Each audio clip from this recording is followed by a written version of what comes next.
Hi there everybody, Keith Schweigert here from Lancaster Online, running down all the scores for Week 5 of the Lancaster Lebanon League season. A lot of big games on the docket tonight, so let's get right to it. We'll start with the game I saw tonight, the big Section 1 clash between Lancaster Catholic and Penn Manor.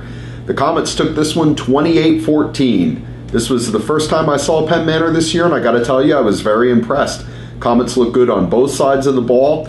They held Catholic's Roman Clay in check, his longest run of the night, 12 yards, and they kept him out of the end zone. Although on his first carry, he did go over 1,000 yards for the season. He's already there 5 games in, so that's not too shabby.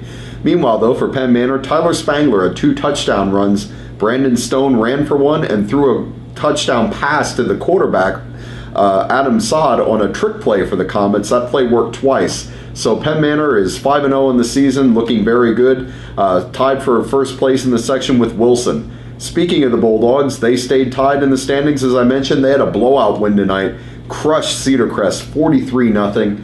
Nice night here for senior Jimmy Brooks. He had 4 touchdowns, 3 on returns.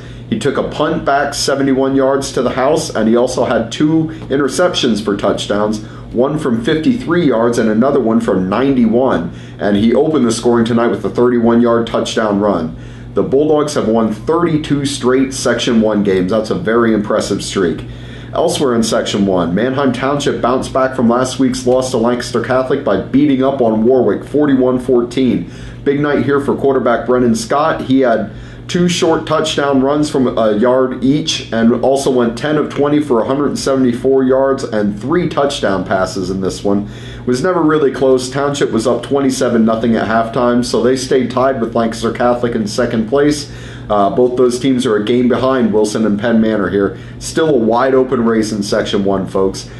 Finally, the last game in Section 1, probably the most exciting. McCaskey wins a shootout with Hempfield, 44-30.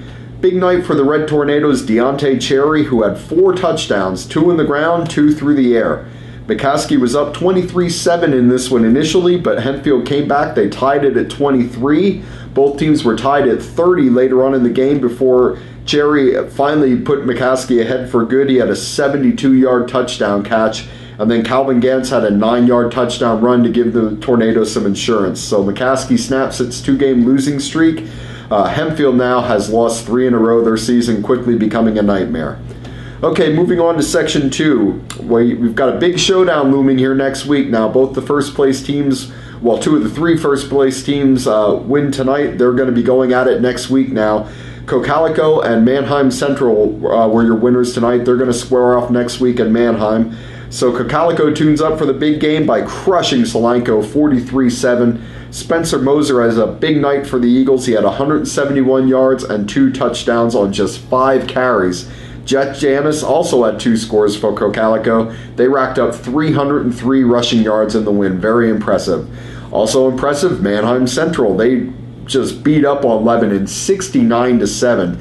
How's this for a stat? The Barons had 575 rushing yards. Mark Royer, Colin Fry, and Ian Hanselman had 2 touchdowns each for Manheim Central. Elsewhere in the section, anybody remember that Lampeter Strasburg is the 2-time defending champion? Well, the Pioneers are in this year's race too. They knocked off Efferton tonight 31-6, so they stay tied with Central and Cocalico at the top. Ryan Lawler had 3 touchdown runs for the Pioneers. They started off 0-2 this season, but they've won 3 in a row since, so they're right in the thick of things. And finally, the last game in Section 2, Elizabethtown gets off a 1.5-year schneid. They score the game-winning touchdown with 6 seconds left on a pass from Tyler Cottle to Kirby Brault to beat Conestoga Valley 14-13, snapping their 17-game losing streak, which dated all the way back to the 2010 season.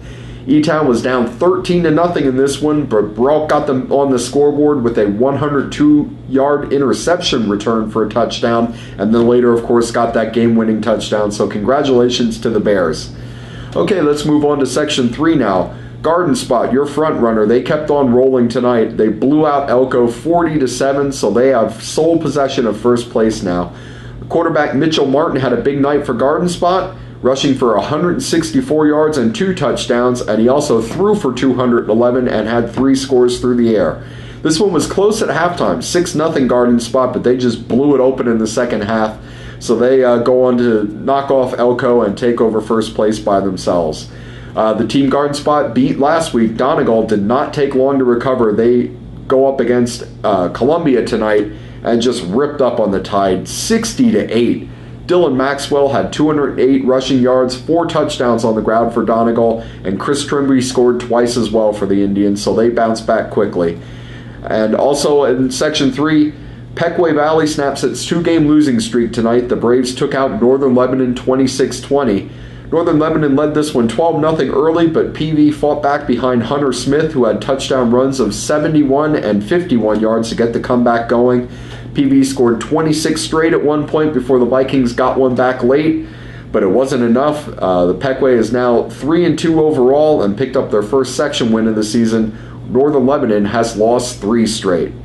And the final game tonight is a non-leaguer between Annville-Cleona and a coal region team up from my neck of the woods, Tamaqua. Little Dutchman looked good against Northern Lebanon last week, but they couldn't sustain it tonight. Tamaqua wins big 54-21. The Blue Raiders, who are 5-0 on the season, rushed for 402 yards against Annville-Cleona. Mitch Rodkey ran for 2 touchdowns and threw for another for Annville, but wasn't enough to lift them. They fall to 2-3 in the season. So that's going to wrap it up for me tonight. Don't forget to pick up a copy of our print edition tomorrow to get all the game details, and be sure to visit my blog, The Huddle, during the week to get all the info on next week's action. I'll be blogging live from the Cocalico Central game next week, so be sure to join me for that. Until then, have a great weekend, everybody. Good night.